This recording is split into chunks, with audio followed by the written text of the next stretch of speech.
अस्सलाम वालेकुम दोस्तों, कैसे हो? उम्मीद करता हूँ सब खैरियत होंगे। दोस्तों, आप में से बहुत सारे लोगों का सवाल रहता है और अक्सर लोगों के साथ ये होता ही है। ठीक ना, बहुत सारे लोगों के साथ होता है। कम से कम जो लोग फिर सऊदी अरब जाते हैं उनमें से 90% लोगों के साथ ऐसा होता है कि एजेंट ने या फिर ऑफिस वाले ने बताया है किसी और काम में जाना है आपको। वीज़ा भी उसी काम का स्टैंप होता है, उसी काम का वीज़ा भी लगता है। लेकिन जब सऊदी अरब जाते हैं, वहाँ पे जाने के बाद कफील हो या फिर कंपनी हो या फिर मुअस्ससा हो, वो उन्हें किसी और काम पर लगा देते हैं। अब उनका सवाल रहता है कि भाई अब मैं क्या करूं, कैसे करूं? मैं अभी मुझे समझ में नहीं आ रहा, मैं इंडिया वापस जाऊं कि क्या करूं? ऐसे लोगों के लिए मैं ये वीडियो बना रहा हूं कि अगर आपके साथ ऐसा हो तो आप केस किस तरह से करेंगे जिसमें आपका एजेंट और ऑफिस वाला भी फंसेगा और कंपनी और कफील तो फंसेगी ही फंसेगी, और आपका पूरा जुर्माना जितना पैसा आपका लगा कर आए हैं, हो सकता है पूरा पैसा भी आपका मिल जाए, वापस मिल जाए और आपका फाइनल एग्जिट लग जाए। सारा डिटेल मैं आपको इस वीडियो में बताने वाला हूं, तो वीडियो को लास्ट तक जरूर देखिएगा ताकि पूरी जानकारी आपको मिल सके। और वीडियो पसंद आए तो चैनल को लाइक सब्सक्राइब जरूर कीजिएगा। और साथ में मेरे बहुत सारे ऐसे कमेंट आते हैं जिसका जवाब आप भी सुने होंगे, आपके साथ भी ऐसा हो घटनी घटी होगी।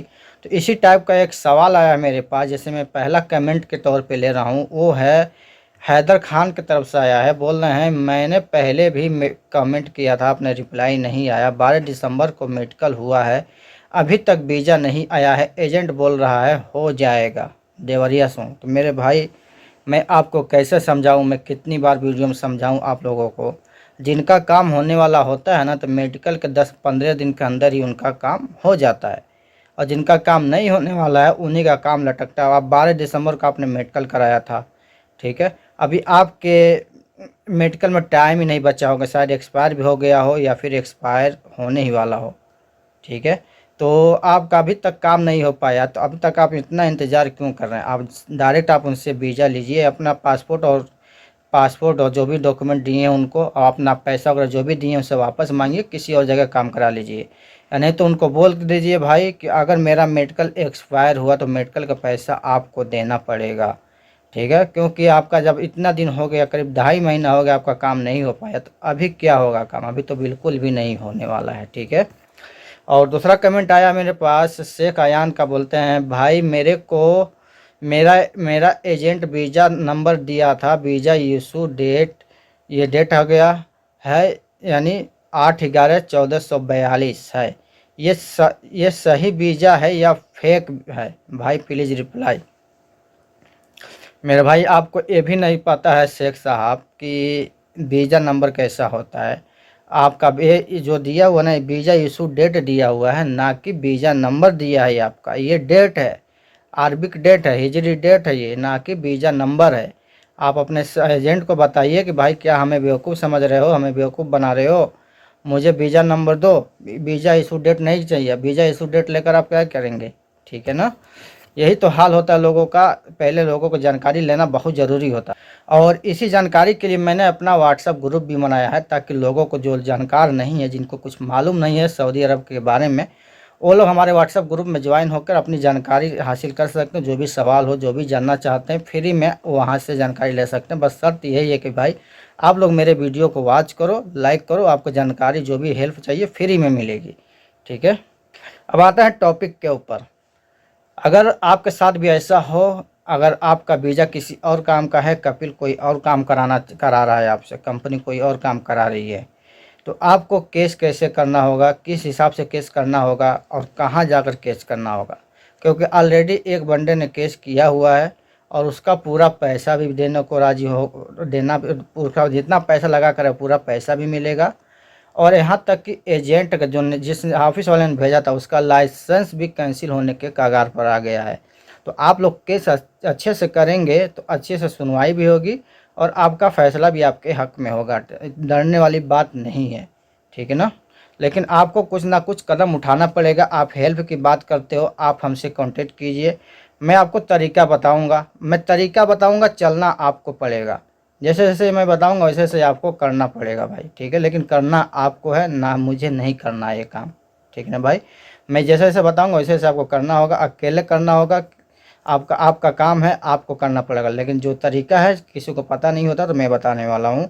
और केस हुआ था एक आदमी ने केस किया है अपने कपिल के ऊपर भी, अपने एजेंट के ऊपर भी। और इस तरह से केस किया गया है कि मैं इस काम में आया हुआ था, मेरा देखिए वीज़ा भी मेरा इसी काम का है, लेकिन मेरा कपिल मेरे से दूसरा काम करवा रहा है और सैलरी भी नहीं दे रहा है।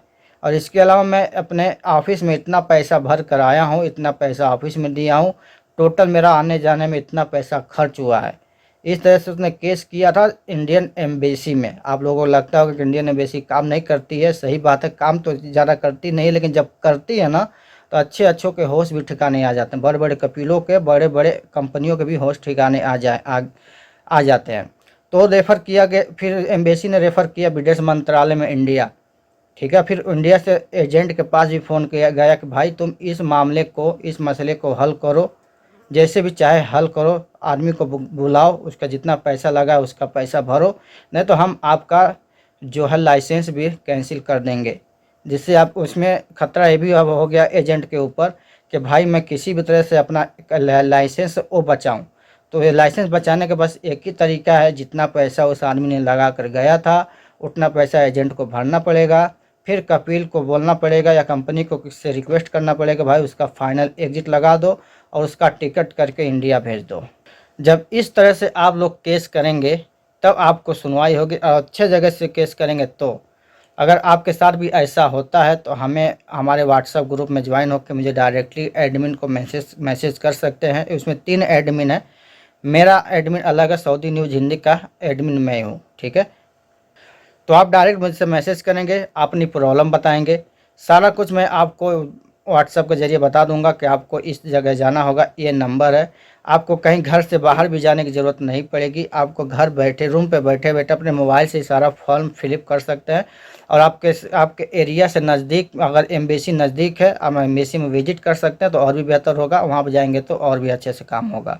जब आप एम्बेसी में फ़ोन करेंगे तो एम्बेसी वाले सारा डिटेल आपका पूछेंगे, सारा वीज़ा नंबर वगैरह, आपका पासपोर्ट डिटेल, आप किस ऑफिस से आए थे, कितना पैसा लगा कर आए हैं, वीज़ा का कितना खर्चा हुआ है, सब कुछ वो लोग पूछेंगे। आपके मोबाइल से सारा डिटेल करेंगे, फिर उसको कपिल के पास भी रेफ़र करेंगे और विदेश मंत्रालय के थ्रू आपके ऑफिस वाले से भी कांटेक्ट करेंगे।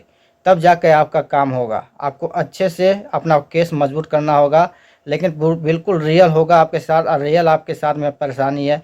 यानी ये नहीं कि अगर आपका काम भी वही है, वीज़ा भी वही है, आपका मन नहीं लग रहा, अब बोलना है कि नहीं मुझे पैसा चाहिए जितना लगा कर आया हूँ, मैं केस करूँगा, ये करूँगा, तो फिर कुछ नहीं होगा।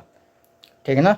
जिस काम में आप आए वही काम मिला है आपको, मेहनत हो रही है, लग रहा है आपको काम अच्छा नहीं लग रहा है, लेकिन आपको करना पड़ेगा भाई। जब आप उस काम में आए हो तो उसी काम, जो काम में आए हो, जो काम मिला है, जो कपिल काम करा रहा है, उसी काम में बुलाया था, तो आप तो रियल हो। आपकी कोई सुनवाई नहीं होगी। ठीक है, आपको फाइनल एग्जिट जाना है तो जा सकते हैं, लेकिन आपका पैसे की भरपाई कोई नहीं करेगा। लेकिन जिसके साथ धोखा हुआ है, वीज़ा किसी और काम का है और काम कोई और करा रहा है, तो उसमें उन लोगों की सुनवाई हो सकती है। तो वीडियो में फ़िलहाल के लिए बस इतना ही। उम्मीद करता हूँ वीडियो ज़रूर पसंद आया होगा। पसंद आया तो लाइक, शेयर और चैनल को सब्सक्राइब जरूर कीजिएगा।